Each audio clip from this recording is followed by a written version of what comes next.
Alors, la transition énergétique marocaine à l'aune de la géopolitique globale est très pertinente parce que, en fait, le Maroc d'abord est un carrefour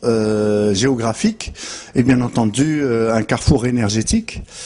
Mais c'est surtout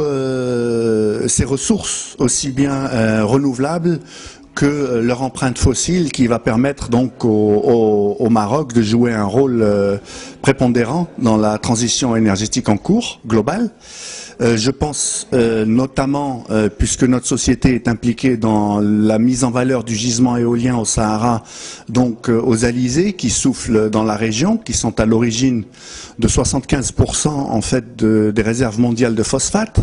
dont la valorisation et leur transformation en fertilisants vont nous permettre à ce moment-là de découpler l'industrie des fertilisants, le souhait des énergies fossiles, en même temps en atteignant des objectifs d'efficacité de transformation de ressources sans précédent, puisqu'à ce moment-là, on a des cycles intégrés qui vont permettre non seulement de transformer ces ressources de manière très efficace, mais également de permettre au système énergétique, non seulement nord-africain, mais peut-être avec des échanges, notamment avec l'Afrique subsaharienne et l'Europe, d'avoir accès à une ressource éolienne à des prix battant des records, puisqu'on parle de 2-3 centimes d'euros, 20-30 centimes du kilowattheure,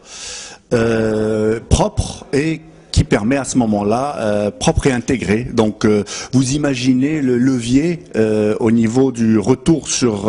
investissement, le levier sur le développement, sur la création de filières industrielles intégrées et l'industrialisation de la région, et de son voisinage, qui déjà si on prend le cas de l'Espagne, a fait ses choix il y a 20 ans, et on voit maintenant le rôle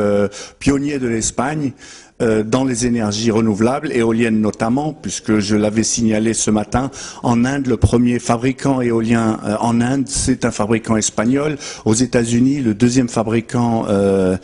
américain, en fait, est une société espagnole. Donc on voit finalement cette vision